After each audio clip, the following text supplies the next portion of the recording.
Meow meow meow meow meow meow. Meow meow meow meow.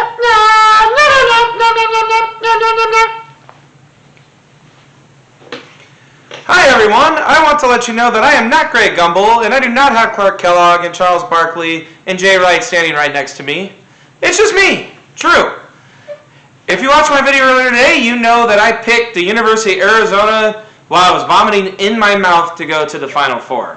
Now we go to a region with a lot of blue bloods, and also the higher seeds are not necessarily blue bloods.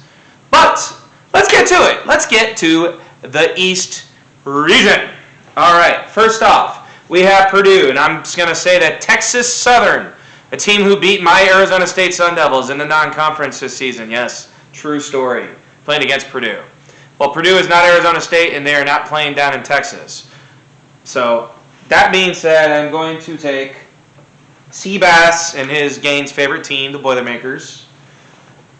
Still waiting on those Boilermakers from Harry and Lloyd, by the way. Anyways, it's a little Dumb and Dumber joke for you. Next off, we have, and I hate this matchup. Why is Memphis and Florida Atlantic playing each other?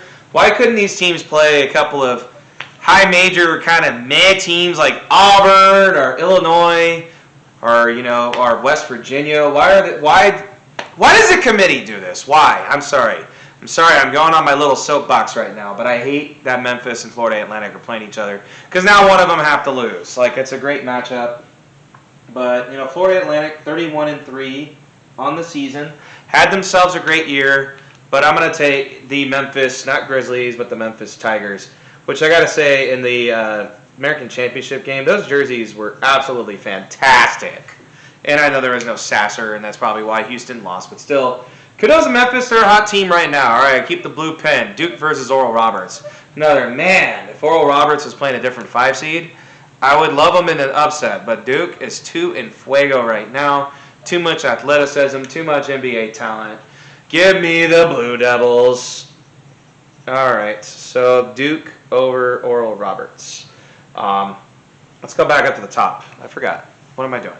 All right, Memphis versus Purdue. I forgot that, I said I was going to do one box at a time, getting a little bit off topic here. We'll go back to Tennessee versus Louisiana in a minute. A little bit of a surprise there, or maybe not. Purdue versus Memphis. This is going to be a sexy upset pick in many brackets. But I just think Zach Edey and those shooters, I don't know if Memphis is disciplined enough on defense to hang with Purdue for 40 minutes. I think it will be a competitive game. But I think between Edey and just all those shooters on the outside, Purdue squeaks out a very competitive game.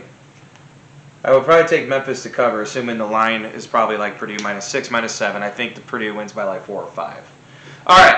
Tennessee versus the Louisiana Raging Cajuns versus the Tennessee Volunteers. The Tennessee does not have their point guard. Louisiana is a very high-functioning offensive team out of the Sun Belt. I am going to take my first big upset in the first round. Yep, the Raging Cajuns of Louisiana is going to upset the Tennessee Volunteers. I know. Hating on Tennessee. I think they're a little bit overseeded, to be honest with you. I know that they have great net ratings. They're 23-10. Didn't look great at the end of the year. I actually thought they should have been a 5 or a 6 seed. Probably would have flipped them and Duke, and have Duke as the 4 and Tennessee as the 5. Anyways, neither here nor there. Give me the Raging Cajuns over Tennessee. All right, Kentucky versus Providence. Two teams. Well, really, Kentucky, as long as they're not playing Vanderbilt, they've actually been playing good basketball as of late. So I'm going to take the Wildcats over a Providence team that was slumping heading into the tournament.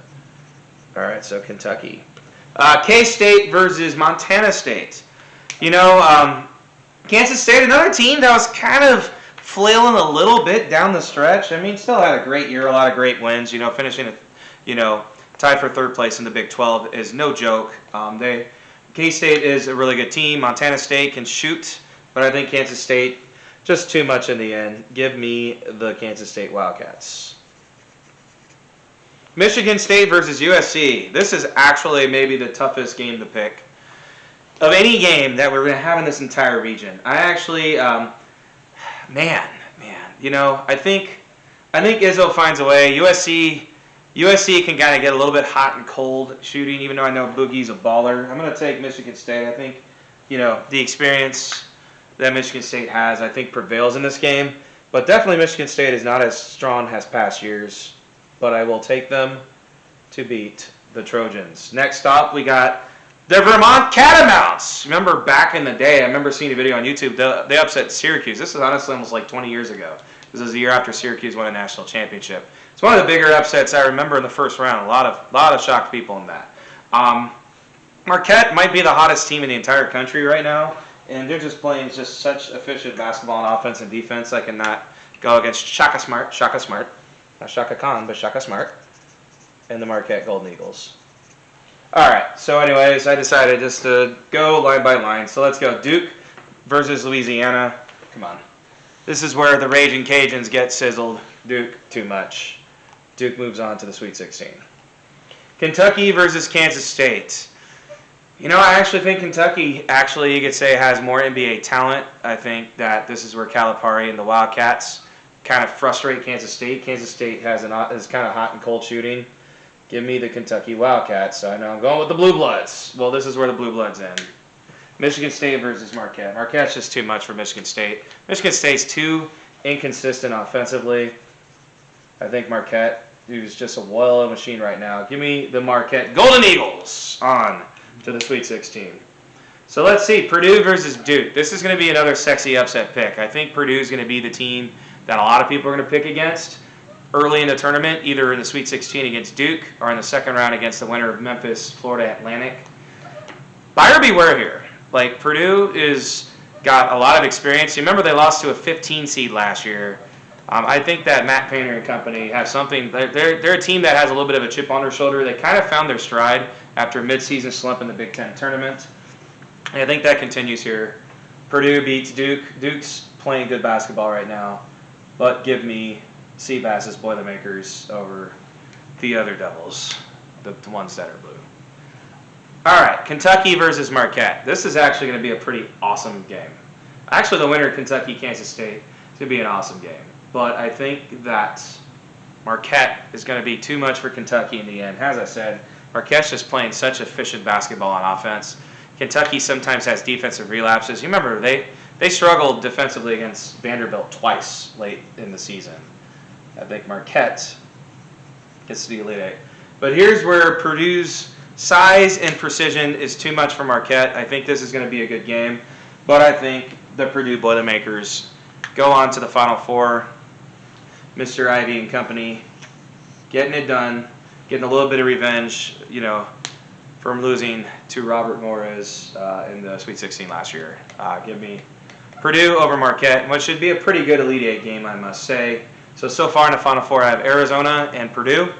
Tomorrow we will talk about the Midwest region, which Houston Cougars is the number 1 seed, Texas Longhorns number 2 seed.